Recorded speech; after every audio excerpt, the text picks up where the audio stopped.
ప్రశాంతమైన శబ్దం విన్న వెంటనే మన శరీరం తేలిపోతున్నట్టు, లోపలేదో మాయాజాలం జరిగినట్టు అనిపిస్తుంది. ఇదే ఇంకో శబ్దం వింటే గుండె బరువెక్కుతుంది. మరో శబ్దం వింటే మనసు గందరగోళంగా మారిపోతుంది. ఒక్కో శబ్దానికి మన మెదడు ఒక్కో రీతిగా స్పందిస్తుంది. అలాగే శబ్దం మన మనసును మాయలా హిప్నటైజ్ చేస్తుంది. కానీ శబ్దం అనేది కేవలం వినిపించే ఒక సౌండ్ మాత్రమేనా, లేక అది నిజంగా మన జీవితం మీద ప్రభావం చూపగల శక్తి మంత్రమా?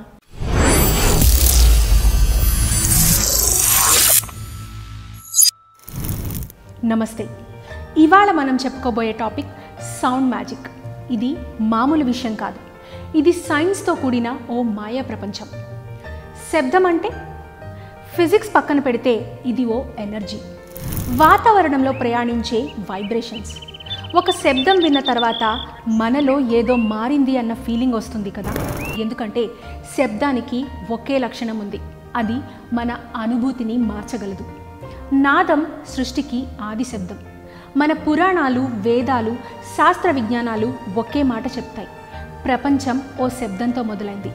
అదే ఆది ప్రణవనాదం ఓం. ఇండియన్ కల్చర్లో ఓం అనేది ఓ పవర్ఫుల్ వైబ్రేషన్. ఈ శబ్దం ఉచ్చరించినప్పుడు మన శరీరంలో ఉండే చక్రాలు లేదా ఎనర్జీ సెంటర్స్ ఎలైన్ అవుతాయి. చాంటింగ్ చేస్తే బ్రెయిన్ వేవ్స్ ధ్యాన స్థితిలోకి చేరుకుంటాయి. ఇది కల్పన కాదు, ఇది శక్తి శాస్త్రం.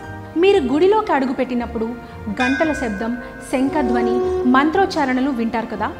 వాటిలో ఒక్కో సౌండ్కి ఒక్కో ఫ్రీక్వెన్సీ ఉంటుంది. ఇవి శరీరంలోని నాడులను, మెదడులోని అల్ప తరంగాలను రీసెట్ చేస్తాయి. అందుకే గుడిలో శబ్దం అనేది మన శరీరానికి ఓ స్పృహ, మనసుకు ఓ ఔషధం. శబ్దం ఓ శక్తి. Sound versus silence. మనిషి మనసు, శరీరం, భావాలపై శబ్ద ప్రభావం అసాధారణం. వర్షం పడే శబ్దం వింటే మనసు ప్రశాంతమవుతుంది. కాకులరుపులో లేదా గందరగోళంగా ఉండే నాయిస్ వినిపిస్తే చిరాకొస్తుంది. ఇది యాదృచ్ఛికం కాదు, ఇది శబ్దం చేసే శరీర శక్తి మార్పు. ఇంట్లో కాసేపు టీవీ చూస్తుంటే గాబరా పుట్టించే కార్యక్రమాలా, లేదా ఓ మృదువైన సంగీతమా? ఏది మానసిక ప్రశాంతత ఇస్తుంది?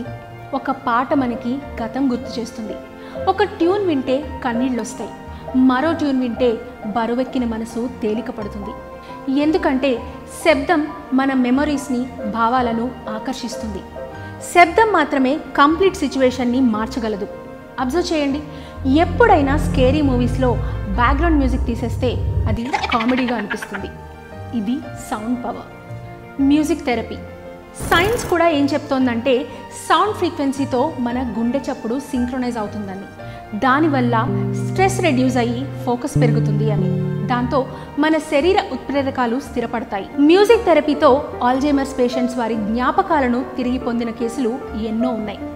ఎందుకంటే శబ్దం మెదడులోని పాత్వేస్ని తిరిగి రియాక్టివేట్ చేస్తుంది. రాగశాస్త్రం. శబ్దానికి ఉన్న వైద్య గుణం. మన శరీరంలో 70% నీరే ఉంది. నీటికి శబ్దం అంటే ఓ స్పందన. చూడటానికి వినిపించే శబ్దం వాస్తవానికి మన లోపల ప్రయాణించే ఓ ప్రకంపన. కొన్ని రాగాలను బట్టి శబ్ద ప్రకంపనలతో శరీరంలో మార్పులు గమనించవచ్చు. నీలాంబరి రాగం వింటే నిద్ర వస్తుంది. తల్లి బిడ్డకు జోలపాడితే ఆ శబ్దం ఆ బిడ్డ హృదయంలో శాంతి నింపుతుంది. దర్బారీ రాగం వింటే మానసిక ఒత్తిడి తగ్గుతుంది. ఇలా ప్రతి రాగానికి ఓ హీలింగ్ నేచర్ ఉంటుంది. మన ఏన్షియంట్ సంగీతం ఒక్కో రాగాన్ని ఒక ఎమోషనల్ మెడిసిన్లా ట్రీట్ చేసేది. మాటలే అవసరం లేదు, కేవలం శబ్దాలు కూడా మానవ భావాల్ని మార్చగలవు. రోజంతా మీరు వింటున్న శబ్దాలే మీ మూడ్ని, ఎనర్జీని, ఎమోషన్స్ని షేప్ చేస్తాయి. గట్టిగా అరుస్తూ పనిచేయడం కన్నా ఒక మృదువైన బాణీలను వింటూ పనిచేయడం మెరుగైన పరిష్కారం. మీ భావాలు మీరే డిజైన్ చేయండి. మీ జీవితం ఒక మ్యూజికల్ మ్యాజిక్లా సాగనివ్వండి.